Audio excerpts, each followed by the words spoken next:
Le péché d'Israël est le salut par la puissance de Dieu seul. Dans le discours précédent, Ésaïe a repoussé le reproche d'injustice qu'Israël adressait à son Dieu. Il montre dans celui-ci que, si Dieu ne sauve pas, ce n'est pas qu'il ne puisse le faire. Ce sont les péchés du peuple qui l'en empêchent. Il trace de l'état moral d'Israël un tableau des plus sombres, verset 1a, émoticône n'en croyant pas ses yeux. Le peuple reconnaît la vérité de ce tableau et confesse son péché, versets 9 à 15. La dernière partie du discours est la réponse à cette confession. Israël reçoit la promesse que Dieu va paraître pour juger ses ennemis et faire droit à son peuple, versets 15 à 21. Verset 1. Comparé pour l'idée Ésaïe 50.12. Verset 2. Cacher sa face. Même image dans Ésaïe 8.17 et Lamentation 3.44. Verset 3. Deux sortes de crimes sont spécialement relevés, les actes de violence et de meurtre, comparé Ésaïe 1.15, le faux témoignage et l'iniquité des juges, voir verset 4. Comparé Ésaïe 58.4. Verset 4. D'après les termes qui suivent, le mot plainte désigne ici une accusation intentée devant un tribunal. On conçoit la malice. Concevoir le mal, c'est le méditer, l'enfanter, c'est l'accomplir. Cette image est continuée sous des formes nouvelles dans les versets suivants. Verset 5. Versets 5 et 6. Deux comparaisons servent à caractériser les œuvres des méchants. La première exprime la perversité cachée et la nature malfaisante de leurs desseins, que l'on se laisse prendre à leur ruse, manger l'œuf, ou qu'on s'y oppose, l'écraser, on s'en trouve mal, on en meurt dans le premier cas, on reçoit une blessure dans le second. Voir, sur le basilic, la note Ésaïe 11.8. Verset 6. La deuxième image, celle des toiles d'araignée, exprime la nature décevante de leur œuvre, bien que tramée habilement, elle est sans solidité, elle demeurera stérile pour eux-mêmes aussi bien que pour ceux qui s'y associeront. Verset 7. Versets 7 et 8. Comparez Romains 3.15-17, où saint Paul cite le verset 7 et une partie du verset 8 dans sa description de la corruption humaine. Verset 9.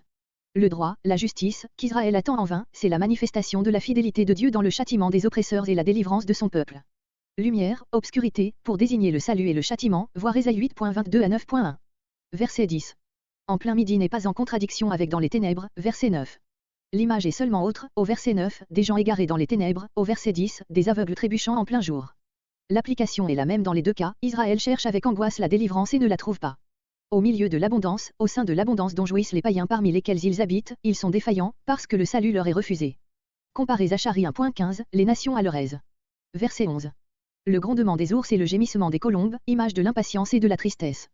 Comparez Ésaïe 38.14. Verset 12. Comparez la confession semblable de Jérémie 14.7, Jérémie 14.19-22. Les péchés du peuple sont comparés à autant de témoins qui se présentent pour l'accuser devant le tribunal divin. Verset 13. Le peuple fait l'énumération de ses péchés. Le premier dont il parle, c'est l'infidélité envers Jéhovah, l'idolâtrie, comparé Ésaïe 57.3-13. Puis viennent les crimes contre le prochain, Ésaïe a censuré versets 3 et 4, Ésaïe 58.4 et suivant. Révolte, contre la loi l'injustice, la violence. Verset 14.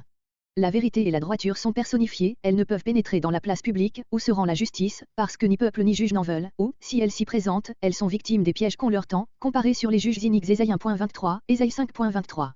Verset 15. L'Éternel aime la droiture, Ésaïe 61.8. Verset 16. Personne qui combattent pour la cause de la justice et de Dieu, comme autrefois un Moïse, un Samuel, un Élie. Mais Dieu ne renonce pas à sauver son peuple. Puisque nul ne prend en main la cause des justes opprimés, qui est la sienne, il agira, lui, par sa puissance et sans que personne lui vienne en aide, comparé Ésaïe 63.5. Verset 17. Ésaïe 42.13, l'apparition de l'Éternel a déjà été décrite comme celle d'un guerrier.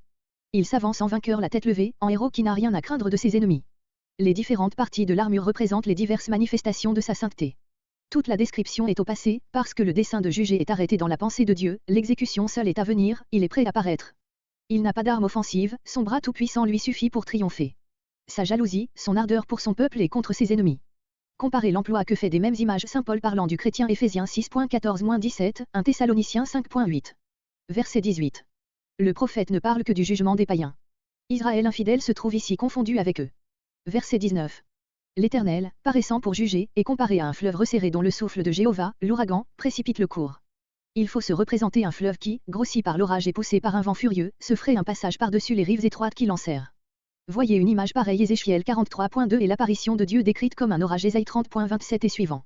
Ce jugement le fera craindre de toute la terre, Ésaïe 45.6, Ésaïe 42.10-12. Verset 20. Le but du jugement est le salut des fidèles d'Israël, Ésaïe 1.27. Mais pas de salut pour les impies, Ésaïe 57.20-21, Ésaïe 48.22. Comparez la citation que fait saint Paul de ce verset Romains 11.26. Verset 21. Voici mon alliance. C'est là l'alliance nouvelle que Dieu ne forme qu'avec les convertis d'Israël, avec le vrai Shear Jashub, verset 20, Ésaïe 10.20-22, Ésaïe 54.10, Jérémie 31.31-34.